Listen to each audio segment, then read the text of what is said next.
Everybody, welcome to episode number 2 of the Southern U podcast, where we try to educate the average landowner in the Southeast. Joined by the other co-hosts here, we got Jeremy Ferguson and the ugly Brock. one. Yeah, the ugly one. Mm-hmm. Yeah, we should have called this like 2 biologists and a dude or something, just to break it up a little bit.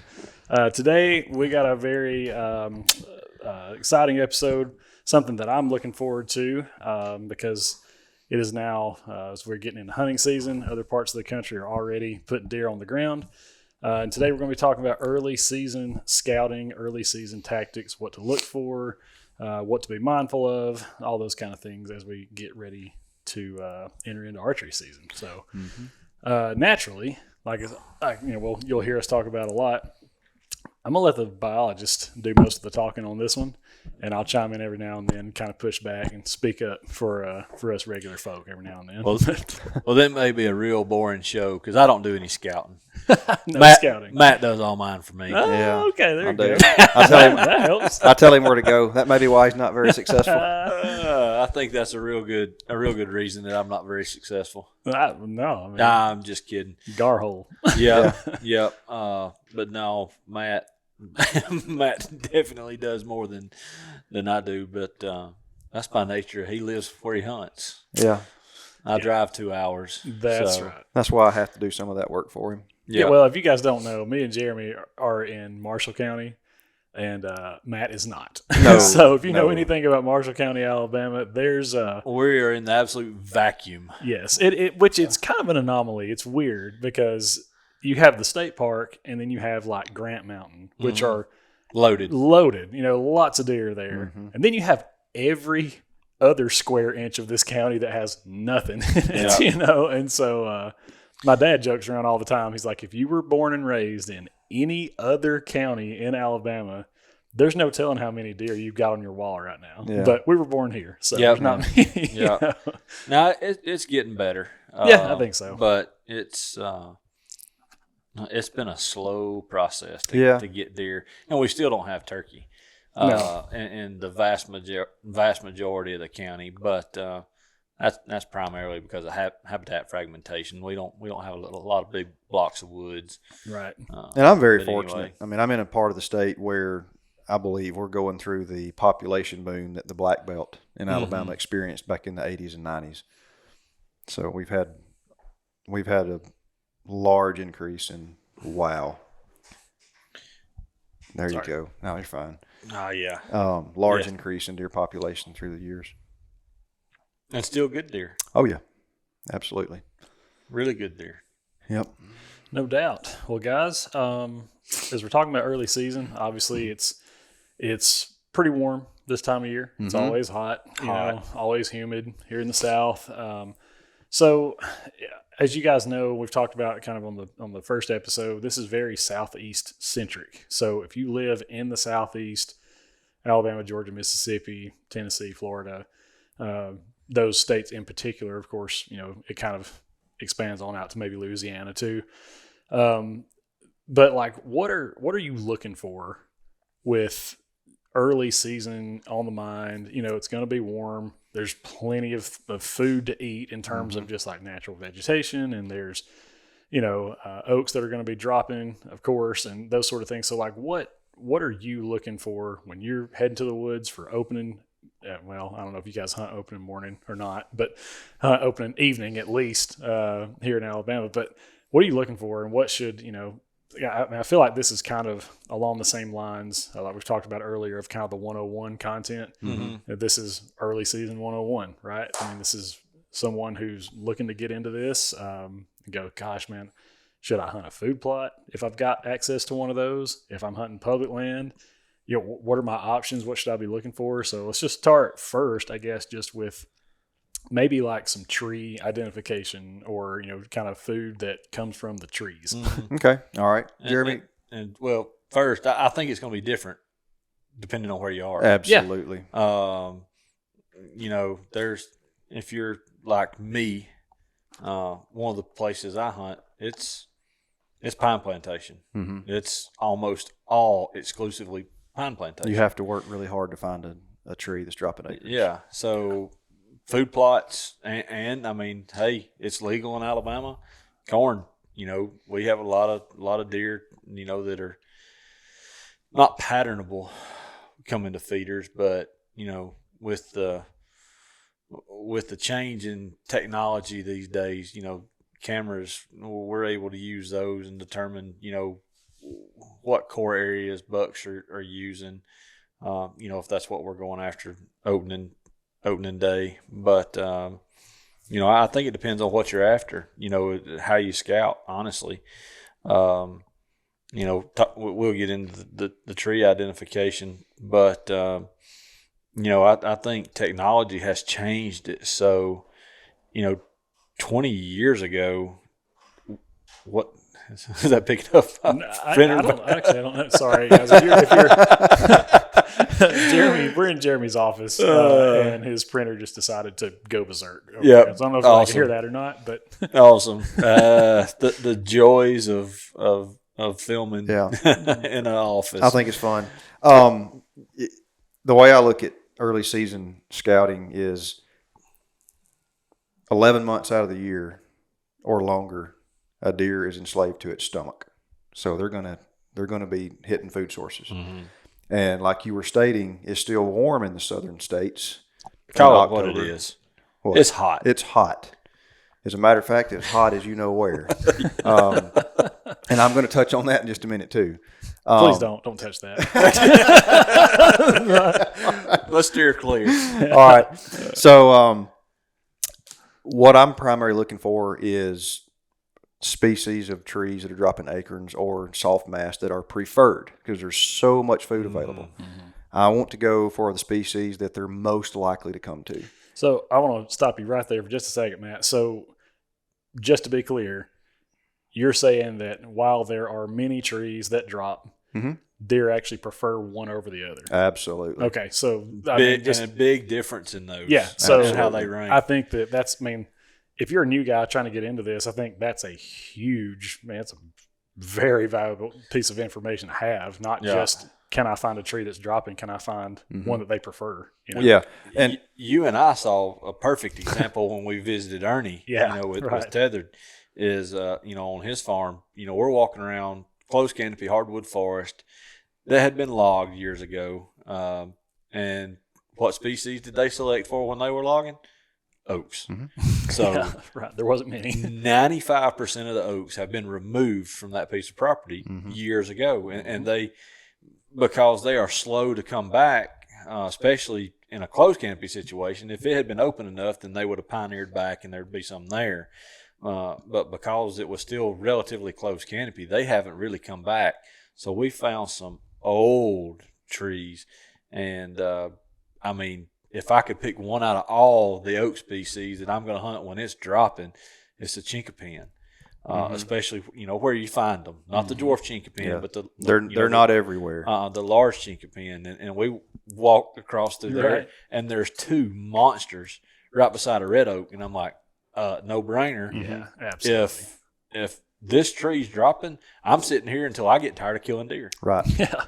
Which now, and I know I'm starting and stopping a lot, but for those that don't know, like you guys are throwing around terminology like closed canopy. When you say that, what do you mean when you say closed canopy environment? The timber stand where there's very little sunlight reaching the forest floor. Because of other trees? Because of other trees. It's basically the southern climax forest. When the canopy has crowded out the sunlight, can't reach the ground. Well, what do plants on the ground need to grow? They got to have sunlight.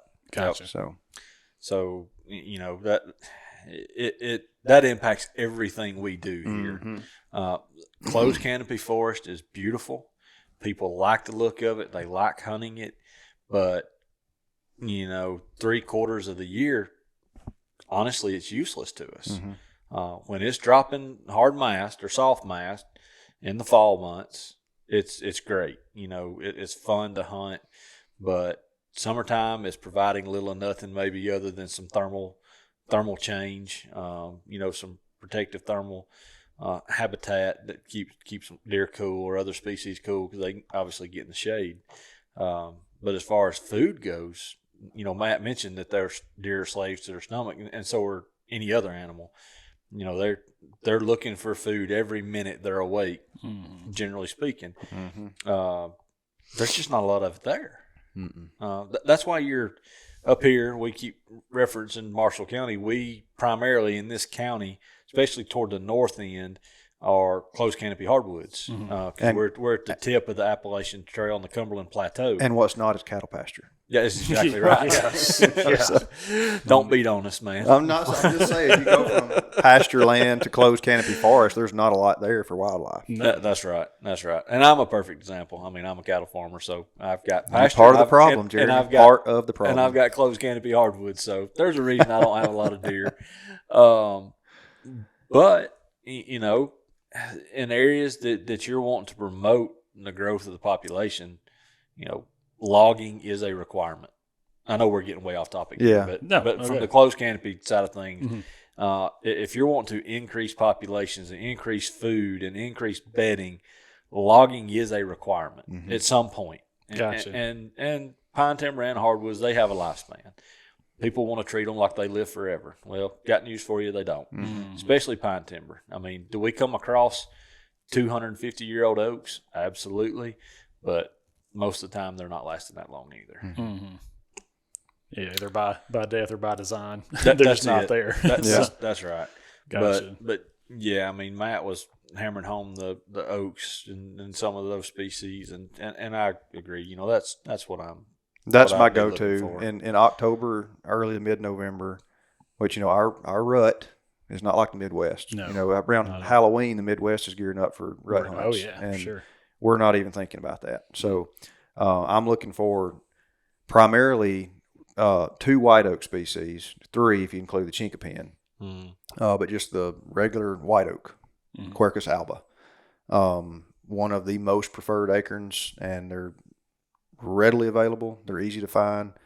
What I do, I ride around or walk around, and I carry binoculars with me, and I'm looking to see which trees are dropping. So if you're listening to this and you're new to it, you're saying like, I'm not waiting to see if something's dropping on the ground yet. I'm going to look up and see if I can find clusters first. I do that in September. Late August to early September, you can see acorn clusters in the canopy. And while he's saying all this, I just want to interject a little bit.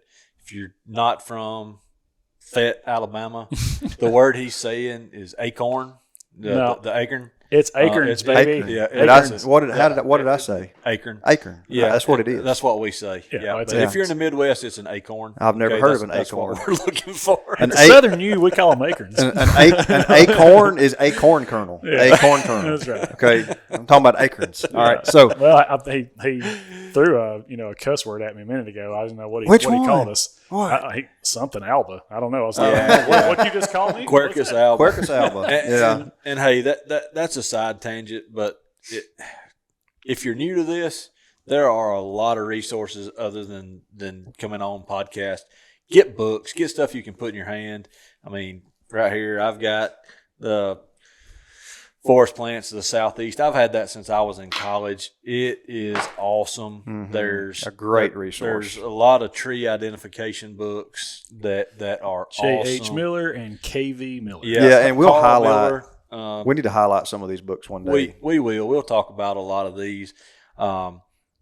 This book used to stay in my truck and did for years because when we were at the state, we'd actually have a little plant quiz text message thread. So when we find something that we didn't necessarily know or we knew was fairly rare, we'd take a picture of it and we'd send it out to our staff. Gotcha. Cool. Just to try to, firm up their knowledge of plants that they didn't know. Matt was really good at it. I came across some of the odd stuff. I generally did all right. We had a couple guys that really knew their stuff. It's cool. Impressive that they remembered that much from that long ago. Right. Yeah. That's cool. If you don't use it, you lose it. Yeah, no doubt. So we've been talking about oaks, and now before we get off of that, and I know that there may be people listening to this that aren't watching it or anything, but what's a good descriptor? Like, how are you narrowing down this is a red oak versus a white oak Okay. versus a chinkapin versus Right. a whatever. So like, what's the things to look for there? So we have two families of oaks. You have white oak and you have red oak. The water and willow oak fall into the red oak category. Okay. Gotcha. So you've got white oak and basically everything else. Within white oak, you've got your white oak, Quercus alba, and you have the there it is again. Yeah, swamp chestnut oak. Which, by the way, if you're in bottomland hardwood ground, it's awesome. If you have swamp chestnut oaks and you know what they are, and I'm going to give you those descriptors in just a minute. That's where you need to be. Don't worry about hunting anywhere else until there are no more acorns on the ground. Yep, and wear a hat. Because they'll knock you out. Because they are giant. They're that big around. They're giant acorns. Yes. And they hurt when they hit you in They do. They do. Wear a hard hat to the stands. So the white oak, the chinkapin, and the swamp chestnut all have very similar bark. It's flaky, white, grayish white, flaky. They all have a lobed leaf. It doesn't come to an apex or a point. And Gotcha. that's a descriptor of a red oak species. Okay. So the white oak family, they're going to have lobes. The bark of the chestnut oak, which a lot of people in Alabama call mountain oaks, they're very rigid. Or rock chestnut. Yes, yeah, rock chestnut. They have very deep furrows in the bark. They're not flaky at all. Oddly enough, it's the one oak in the white oak family that deer do not prefer. And the reason why, and I'm not going to get all scientific here, they have a very high tannic acid content. And it's bitter, very bitter to the taste. I was going to say, like, and now correct me if I'm wrong, but its function within the acorn itself is just mainly that it's a preservative. Like, it keeps it from going rotten before it can, like, germinate. Is that correct? Or is that, like, kind of a stretch? I've heard similar, but I mean, it's you've got several different grains. Sorghum is another one of them. Millet, they have high tannic acid content. And that's why deer don't normally touch the seed heads until after a frost. It converts those tannic acids to sugar. And I'm not a plant guru, I'm so not either. I don't want to step out of my bounds, but I believe I was told by a crop guy that the tannins in the plants actually help to ensure the reproduction of the plant too. Yeah. So I got you. But yeah, there's it's strange. You'll see some folks will argue with you that deer just absolutely love mountain oaks. Chuck Brock, yeah, Matt's dad. My dad, he'll hunt over them. Yep, and and hey, oaks hybridize too. So and we've got proof of that. We got a Brock oak. Yeah. Oh yeah. We have a Brock oak, but you'll see some oaks that just don't fit. And they do hybridize, so occasionally you're going to run across one that just don't look like anything else, and that could be what it is. Right. The quote unquote Brock oak is a perfect example. I mean, we've sent it off, and nobody really knows exactly. Yeah, it is it's not a described species. Yeah. Really? Yeah. That's wild. And there's one of them. Yeah. So, and it produces big white oak acorns. It looks like to the eye a hybrid between a white oak and a swamp chestnut, or a white oak and a chestnut oak, if I had to describe it. But so the real question is, have you killed anything under it? No, Dad does. Yeah. Nice. Oh yes, absolutely. Yeah, he does. So anyway, you've got the white oak family. With the exception of the chestnut oak, those three are going to be my preferred if they're available. So as I'm walking through the woods, driving through the woods on my UTV in September, late August, I'm looking, I got to identify the tree. So I'm looking for white oak bark, and I go straight to the canopy with my binoculars, and I look for acorns. And I already know, because I'm hunting familiar ground, I know which trees have had a history of high production. And that's something I want to just note on. If you're new to this, take notes. Yes. Take notes of what trees are producing heavily, when they produce, because I'll let Matt talk further on it. Some species, they will reproduce annually given proper circumstances and weather. Some are not. Some will be every 2 years. I mean, you'll hear people talk about, man, we had a terrible acorn crop this year. Yeah. And so food plots were just getting hammered because there was no, right. or whatever. And So you're saying there is like some legitimacy to that. Like Absolutely. Sometimes they produce in abundance. Sometimes they Yes. produce almost nothing. Yeah, Yes. depending on what species your forest is comprised of and what kind of weather you've had, absolutely. Spring weather has a lot to do with Yeah. acre production. Late frost has a big impact on it. And so I mean, I imagine too, water. Too. If Yeah, you get water, dry yes. excess. Yeah, because I Yeah. don't know if you guys remember this or not, but probably about at this point, probably 10 years ago or so, when we had like almost 70 it was like 72 or 2016. Yeah, the 2016. consecutive days of zero rain, like Yep. no rain whatsoever. Yep. I mean, that particular season, it completely changed how I hunted, like because I mean, you just can't do what you normally do because there's no food, so you got to sort of back up and punt. Yeah, there was no vegetation and there were no acorns. Right. It was crazy, man. It was I mean, you're hunting in a dust bowl. Yep. It was Yep. That was hard It was. on our deer. And that'll stress deer for Months. more that can carry over to the next year. Gotcha. Yeah, cool. So that kind of covers, I guess, like oak species and that sort of thing. What about other kind of native browse? I mean, you're talking about like sending out text to, hey, what is this? See if you can ID it. Yeah, I did that to you guys just a couple days ago. Found something in the woods. I said, I don't know what this is, but it's not a muscadine. It's not a grape. It looks similar, but it's a lot more firm. And I just like, I don't know, wild plum maybe. I don't know. I sent it to you guys. And, yeah, it's plum. Yeah, good guess. Eat it. Yep. Eat it, spit out the seed. Yep. And so of course I had to try it. Couldn't stand it. And How was it?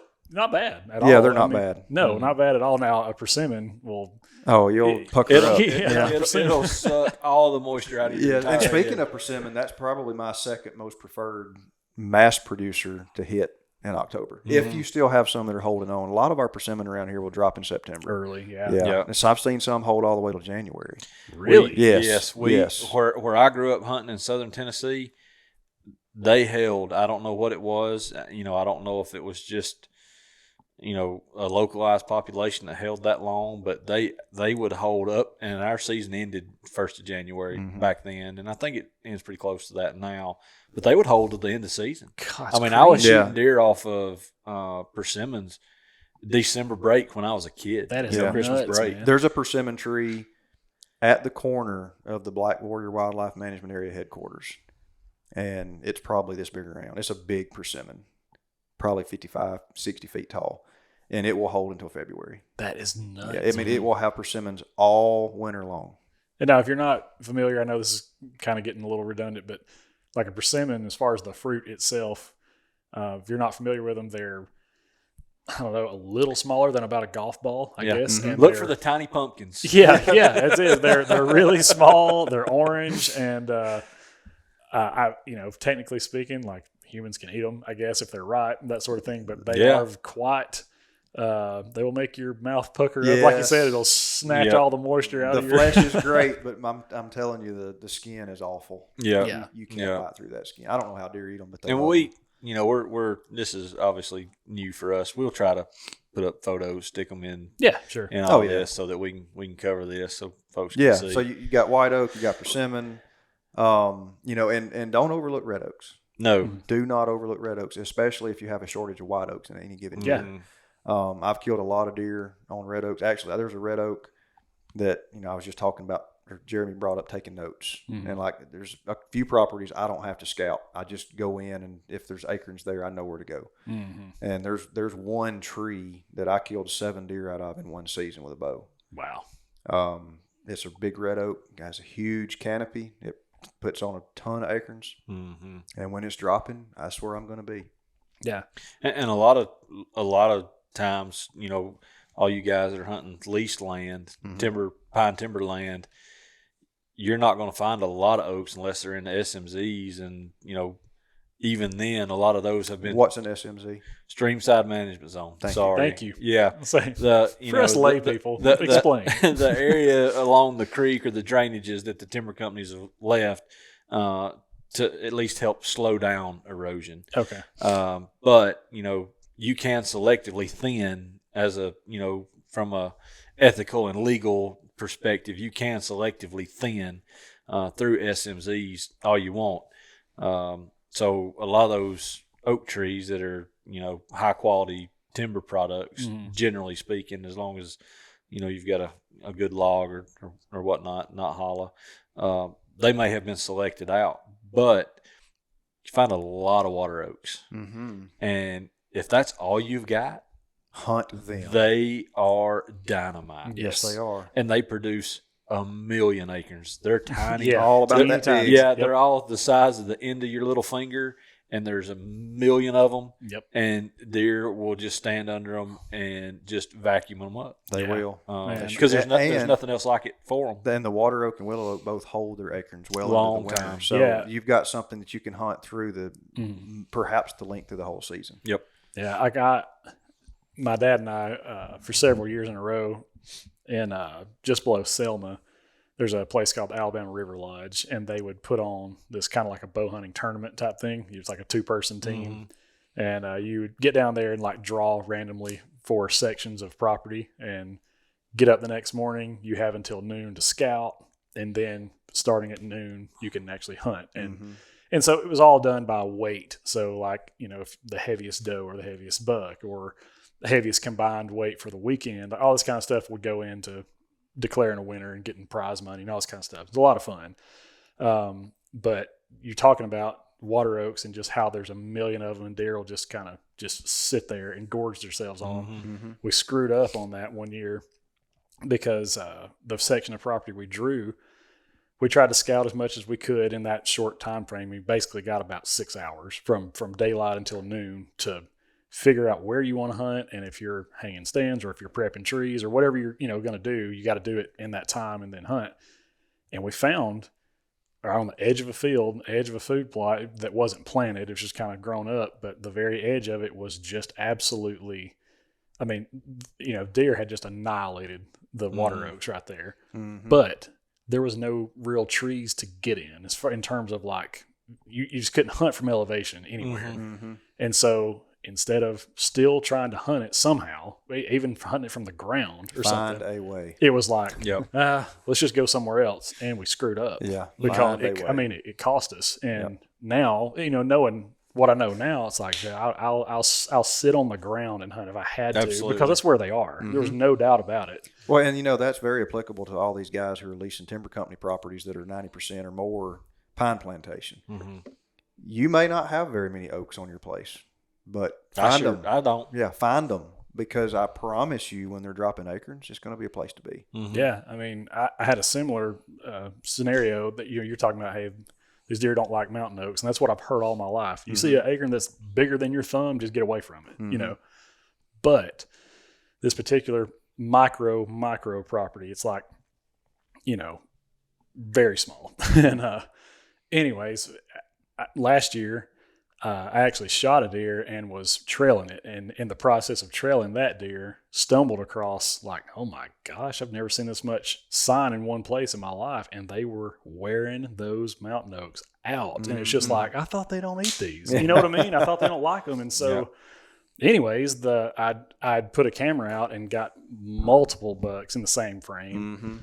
And the unfortunate reality of that particular place was there was only access. There's one way in, one way out. Yeah. And I tried to get there as early as I possibly could, get about 50 yards from the tree that I wanted to climb, and blew them out. Yeah. And it's just like, but they were there. You know what I mean? And that's, it's like kind of the old saying is you hunt where the sign is. That's right. You know what I mean? Yeah. And there's two, I guess, ways to look at that. And I'm not trying to chase too many rabbits here, but I'm going to chase this one. When you're hunting early season food sources, you're going to bust deer. Absolutely. Because nothing you can do about it. Yeah, you can't get in there and hunt it in the morning without deer already being there, and you can't climb down and leave in the evening without busting deer. You can do that with a rifle because you can back off far enough that you're not impacting the deer, but with a bow in hand, if you're trying to kill them on the food source, you've got to bust them. I've never thought about it before. That's a lot of truth in that. And it also, it affects your success. Because after you do that 2 or 3 times, guess what? You're going to start seeing fewer and fewer deer, if you see any at all, during daylight hours. So, a lot of times what I'll do, rather than going in to a hot oak tree that's dropping acorns, 30 minutes before daylight, I'll wait till it's first light where I can see. And if there's deer feeding when I'm walking in, hopefully, I'm going to try to approach that stand when the wind is in my face. Mm-hmm. And I'm going to take my time and I'm going to look and hope that I don't get caught and see if there's deer on the food source. Yeah. If there's not, I'm going to go in and get, in my stand. If there is, I may just sit tight for a few minutes and let them feed, do their thing, and ease off. Which, I mean, and it still may not work. It may not work. Right. You know what I mean? And, hey, the other side of it, bust through there before daylight, run them all off, climb the tree. Hope they come back. I mean, some deer are going to come back. Yeah. Hey, and there you can come up with unique ways to solve that. I mean, I've called Matt's dad a time or two and said, "Hey, you home from work?" Mm-hmm. Yeah. What you got? I'm like, "Hey, drive into this field." Yeah. And let me get set up. Let me get out. Yes, I'm sitting in a stand and there's 8 deer in the field and I don't want to bust them. Just drive up in here. My target buck is here. He's out of range. He's not going to make it here. I'm not getting down.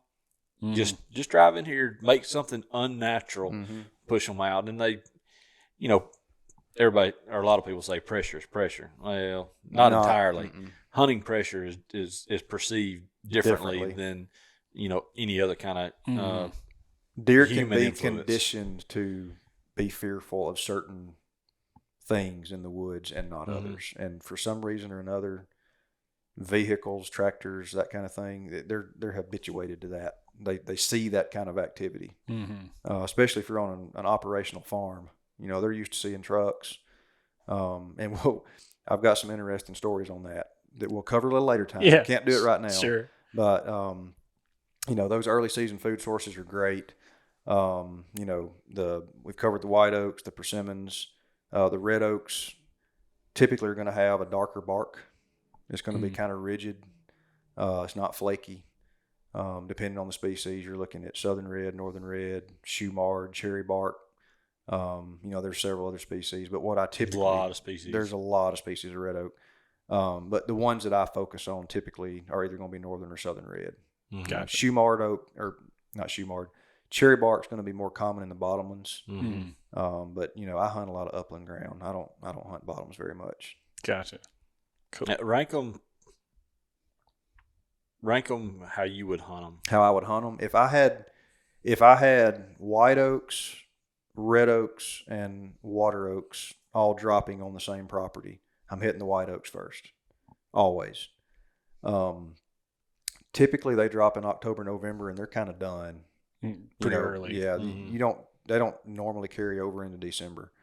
Your red oaks are still dropping in early December. Hit those second, and then hit those water oaks later in the year. Now, if you don't have white oak and you don't have red oak and water oak is dropping, hunt it. I'm telling you, there's been a lot of deer killed on water oaks. Yeah, for sure. They put out a lot of acorns. Yeah. We're a little different here on this side of the state. We do have large chinkapins. Yeah, and see, we don't have those where I'm at. So, I tell people when I'm kind of explaining in layman's terms, out with a landowner that doesn't really know anything, it's like, okay, look, you sit down and you're eating at a fine restaurant. The white oak is your steak, the red oak is your potato, but by gosh, the ice cream at the end, that's your chinkapan. So right. How many of us don't want to go straight for the ice cream? So anytime I can find a chink, I'm sitting. And I have found one chinkapan oak in Fayette County. Really? One. I know exactly where it's at. I can't hunt it, but I know where it is. He's saying that like we should feel sorry for him. Well, you know what I mean? Feel sorry for the guy that's got a dozen Pope and Young deer on the wall. That's not true. From Alabama. That's not true. That's funny. Well, so that's kind of food sources. Let's kind of move on to like maybe terrain features, because again, in the Southeast, you kind of have a large gamut of terrain, even in the state of Alabama, for example. I mean, where we're at here, it's unbelievable. Yeah. I mean, you have a very diverse state. Yeah. I mean, like in Marshall County here, or even farther north, you're at, like you said earlier, tail end of the Appalachian Trail, and you've got, the Cumberland Plateau. So you've got mountainous, and I do mean mountainous. That's not it's not a joke. You know what I mean? Right. You have some very steep, and have a guy, my pastor affectionately refers to that kind of stuff as Billy Goat land because it's just straight up, straight down, Yep. you know. It is. And so you've got those kind of terrain features. And then a couple hundred miles to the south, you get the middle of the state. Things start to flatten out some. And then as you get to the lower third, it's flat as a pancake. Yeah. Looks like the Midwest. Yeah. Just no crops. Right. Yeah. It's just all pines. So, you know, how does that factor in? How does that play in when you're trying to hunt southeastern whitetail in early season? What, you know, we've covered food, but what are you looking for terrain wise? Oh, can we back up just for a second? Yeah, sure. Because I wanted to touch base on one thing.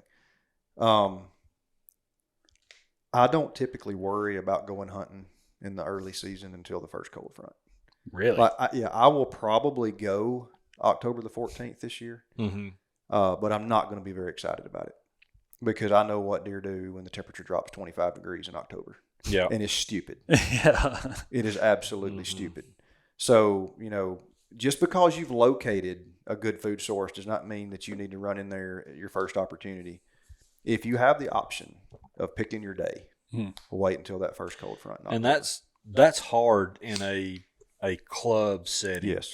We're a little different. Matt and I hunt together with one other guy, and then we both have some properties that we hunt by ourselves. So we can make those decisions. That is the hardest thing, I think, about hunting in the Southeast, the way most people have to hunt. You know, it's leased land. There's a lot of guys on the landscape from a man per acre standpoint. You may be running a guy per 50 acres or more. Yeah, and see, that's unbelievable. Yeah. You know, and I've been in clubs like that, and I got out of all of them. I mean, I'm gonna hurt some feelings because there's some really good clubs that maybe run this way. But if you're in a club that's run by a board or a group of members, go. I'm out. If I find a club that's that way, that's great as far as killing quality deer, and I find out it's run by a group of members, I'm not even thinking about it. And if you do some research, more than likely there's a very small group of guys killing those really good deer year in, year out. And they're the ones that's controlling things.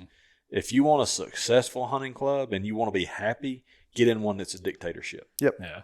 Which now, you know, this is kind of a sidebar too, but not picking on Ernie Power from Tethered on this, but we went on a hog hunt a couple of years ago, and I just didn't realize, I guess, that when the term hunting club, like having multiple people, you may have 100 people that are in on this lease. You know what I mean? And anyway, just kind of, I kept referring to that just the whole weekend we were down there, and he was just like I don't know what that is. You know, what do you, when you say hunting club, what are you talking about? And I guess I didn't realize that type thing is more Southeast centric. Very unique. Like, you know, in the Midwest, people don't do that. It's like one guy leases a farm and he's who hunts it. Nobody else has a say so. And down here, it's like you have these gigantic tracts of timber, you know, pine plantation, and there may whatever. Be hundreds. Yes, you could literally have 100 members, you know, that are making this lease happen.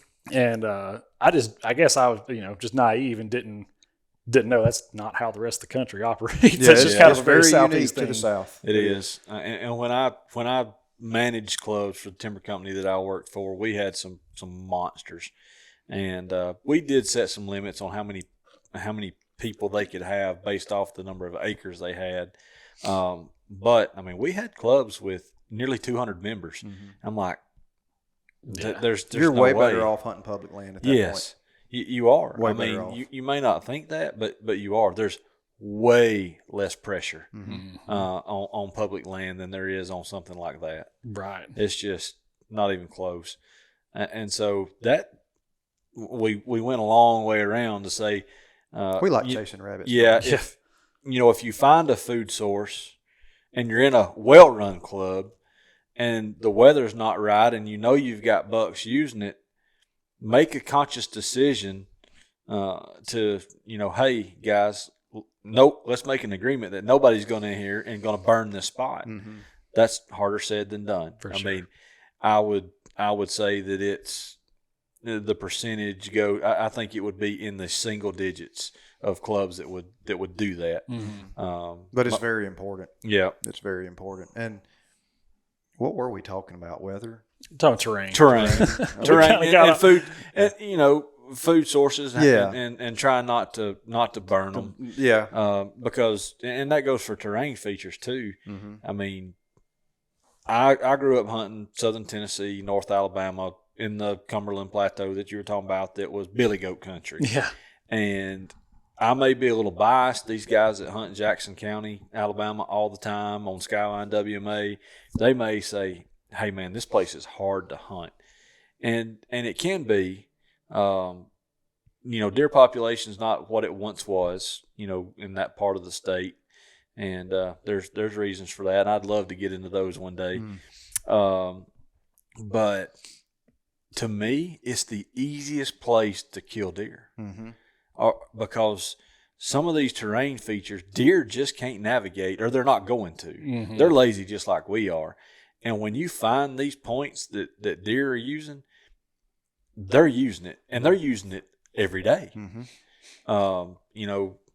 In Tennessee on the farm that we hunted, deer were going down into the bottoms in the evening. They were coming up, going back to bed. Why is that?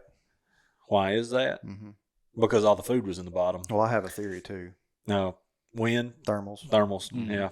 Mm-hmm. But there were a handful of trails that almost every single deer took. Mm-hmm. I mean, you could sit, and I've done it. I've sat and seen over 70 deer in a day using one single trail going off the mountain into the bottoms, and then the way we could access the property, we could access it from either direction, so we could be in front of the deer. So in the mornings, we could go up on top, and they'd all filter back by. And it was just, that's just how I learned to hunt. Mm-hmm. And, like I told you in the first episode, we didn't have a lot of big deer, but we had a lot of deer. Mm-hmm. So, I killed a ton of deer just on very small terrain features that I learned early on that, by gosh, if you find this on another piece of ground, it's going to work. Yeah. Yeah. It's applicable to multiple. So That's exactly right. And Matt touched on it. A lot of it is because of the way, one, deer are lazy. They're like we are. They're going to take path of least resistance 99% of the time. So they found that path, and then they were using the thermals to their advantage. Mm-hmm. Yes. So like I grew up hunting two completely different habitat types. We had the rolling hills over in western Fayette County, and then we hunted a property several hundred acres on the Sipsey River, and it was all flat. And when I say flat, I'm talking about you might have 2 to 3 feet of elevation change on the whole property. You're right. So they just go anywhere. Yeah, I mean those deer just go anywhere. Yeah, you can't really use the terrain. Now you can use the water, right? Nothing's coming from there, right? But they'll swim. I've seen them swim the Sipsey River. I've watched them do it. So, it took me a while to figure this out, because when I was in high school, I didn't really pay much attention to anything other than I'm just going deer hunting. Just got to get out there as often as possible. Didn't pay any attention to the wind or anything like that. And I would get busted a lot. I'd get winded nearly every time I'd go hunting. And I started figuring out, wait a second, in the evenings, the cool air is dropping. And it's dispersing all throughout this bottom where I'm trying to kill deer. And that's why they're blowing at me and I'm not hearing anything or not seeing deer. And then in the mornings, my thermals, as the temperatures are rising, are going up. So I use that to my advantage, especially for morning hunts. I don't worry if I've got a calm morning and hilly terrain, I will try to get somewhere around 30 to 50% of the bottom of the slope, because most of the deer are going to be feeding down there in the bottom anyway, heading back up to the hills, and I can slip in there, get set in, and because there's not really a defined wind direction or speed, kind of swirls. Yeah, I'm just relying on those thermals to be lifting my scent, and it has been really successful. Now, if you've got a 20-mile-an-hour wind, that's totally different. Sure. Yep. But in the afternoons, I try to do right the opposite. Yeah. I don't want to be up top and, all my scent be going down in the bottom. And really, it's you can use terrain to your advantage. You just got to figure out where the deer are traveling, and your access to and from's got to be, where you're not busting deer. And so many times people use the same trail for ingress, egress, or going in, going out. Yep. have more than one route to Yes. get to a location. You know, we figured that out on there was a deer over on the lease one year that I hunted, and I don't know that you hunted him because you never hunt. But it was me and Caleb, and this particular deer, he had very beautiful sweeping beams, just a pretty 8-point. And he'd be on camera every single day in the same place, except for when I'd go in there and hunt. Well, there's only one way in. Right. Come to find out, I think the Joker was bedding down right by the road where I was parking, and he was slipping out when I got in there. Yeah. And the days that I didn't show up, he'd go through there. Yeah. Using that terrain to his advantage to Yeah. be able to get a Absolutely. vantage point. Absolutely. Sure. Yep. And I know we're kind of running a little long here than we normally do, but this will be the last thing we cover.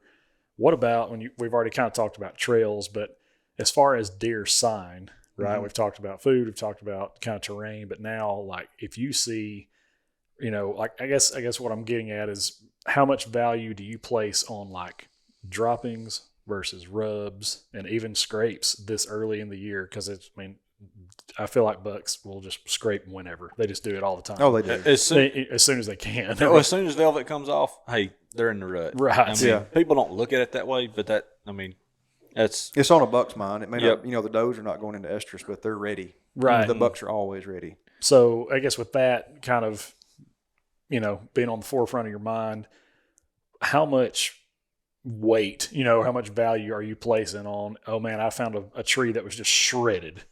Does that necessarily mean you want to go hunt over that? Or does that mean, or I found I found 4 piles of droppings under this oak tree. Yes. Do I need to hunt that? You know what I mean? Just, I guess if you would just kind of maybe talk about someone who's trying to get into this thing and trying to be successful in early season, what sign do you really need to look for and what do you need to place value on? The first thing I do if I find droppings is check, make sure they're moist. I smell them. Yeah, I pick them up and smell them.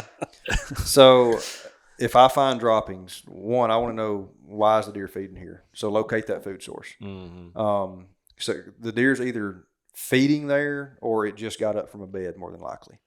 So you're saying that's most likely when they'll drop. They'll defecate, after getting it, because their bodies, when they're laying down, everything's slowed down. When they get up and start moving around, it's just like us. Yeah. Get up and get active. You got to go to the bathroom. Gotcha. Okay. So when you wake up in the morning, you're like, oh man, you drink that pot of coffee. It's time Gotta to go. Okay.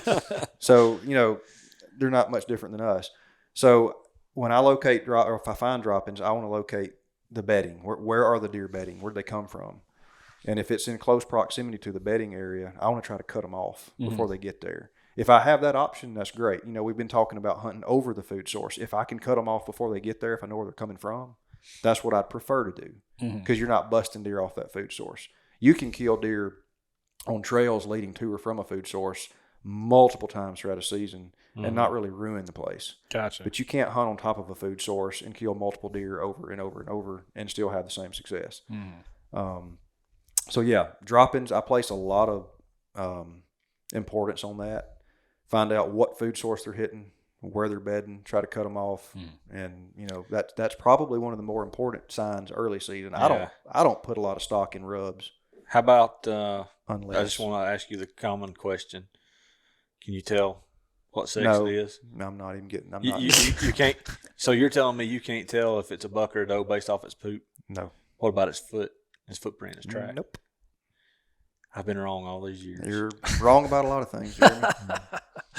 Yeah. I wonder how many times we had that question. I don't know, but Granddaddy said. Yep. Yep. Yep. Yeah. And now, don't get me wrong.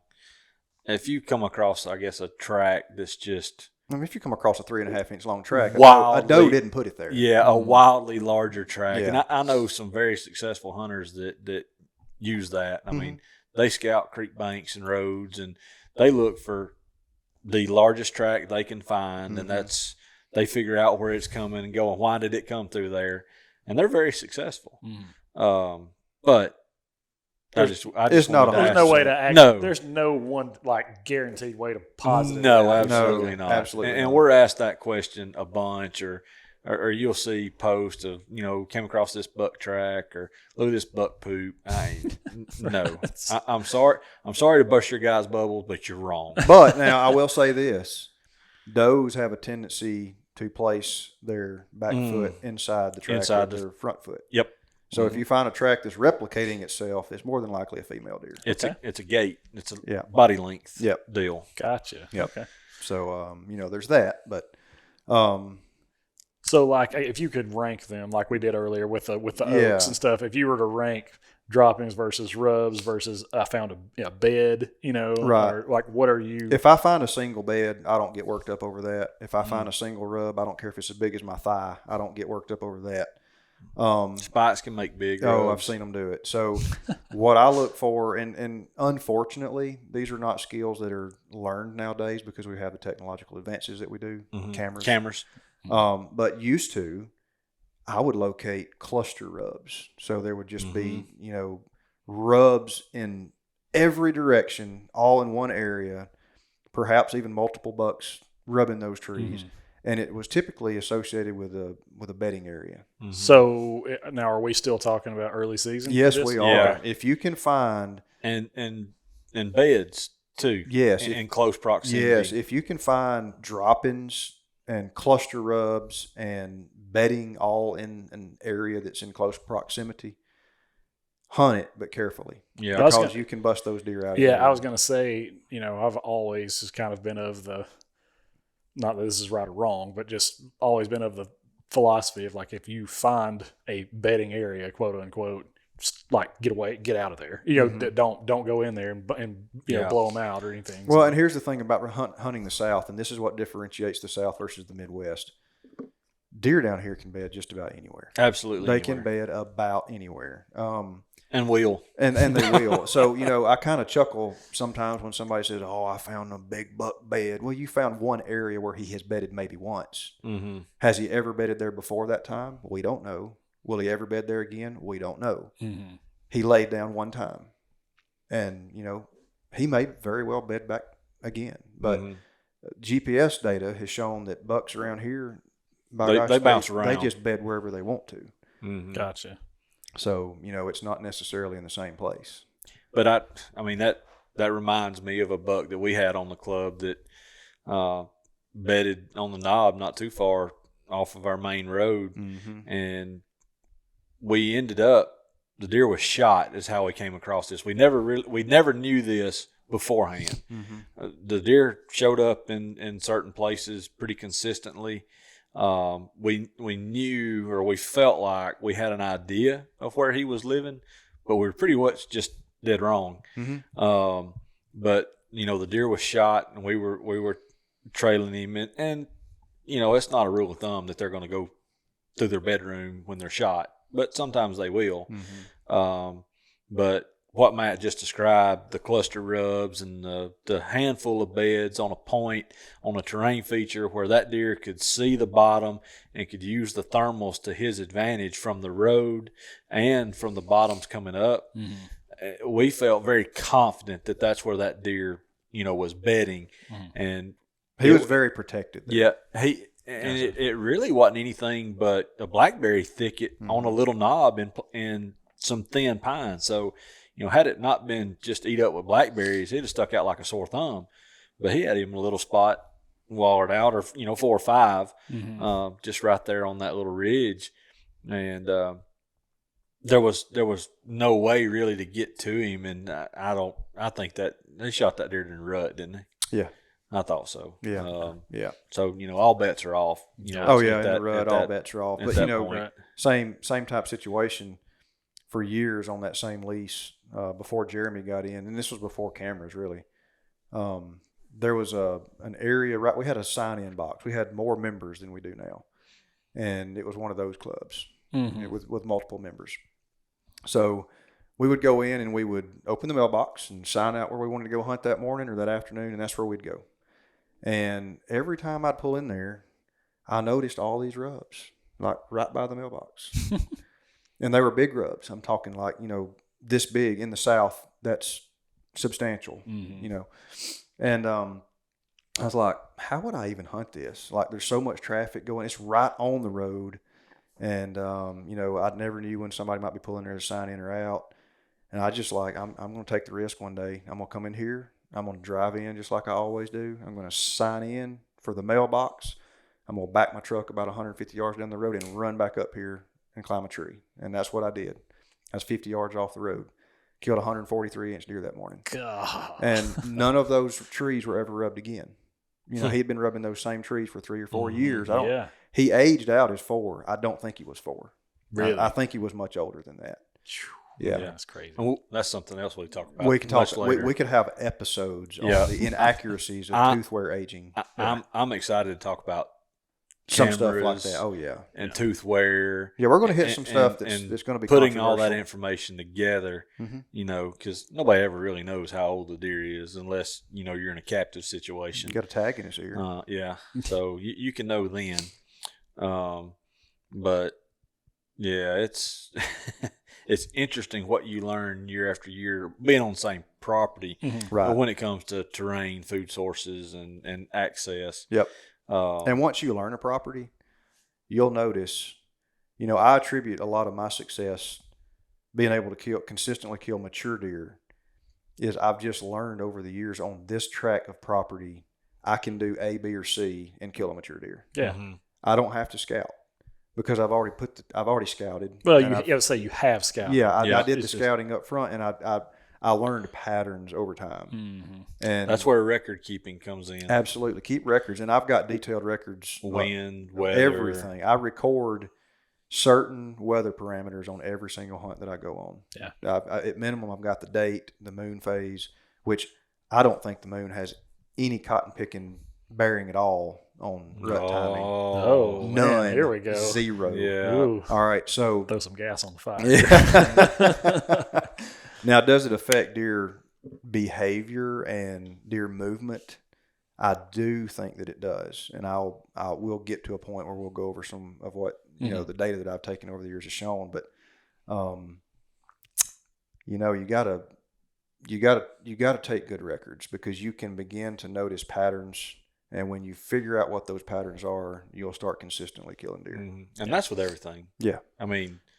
Take notes on what you're planting, what fertilizer you're using, what herbicides you're using. Yeah. Take good records. Yep. Because it's going to save you time and money. You don't want to scratch your head next September, next August, and be like, oh, what did I spray this with, and how many ounces per gallon did I use, and write all that stuff down. Because when you spray your clover with 2,4-D instead of 2,4-DB, you've got record, and you go, why did my clover die? Yeah. You can look back and go, That's I'm why. an idiot.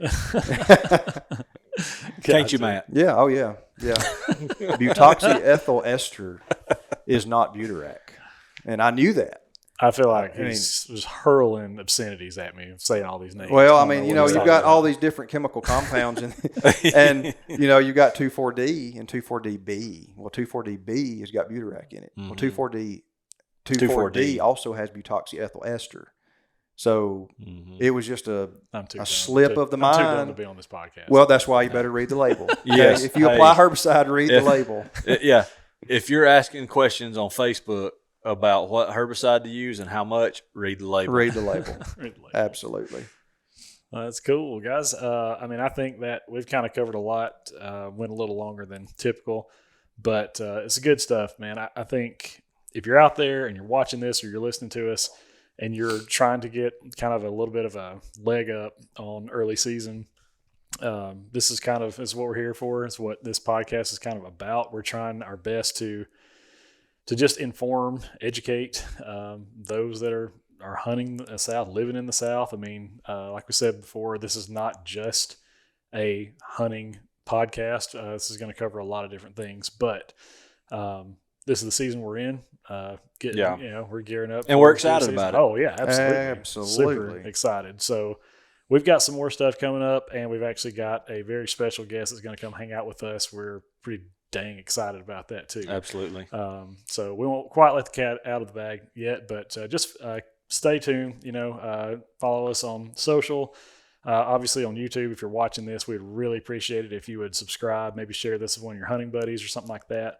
Because we'd love to educate as many as we can, right? Cool. Yeah, Absolutely. All right, guys. Appreciate you guys hanging out with us, and we will catch you on the next episode.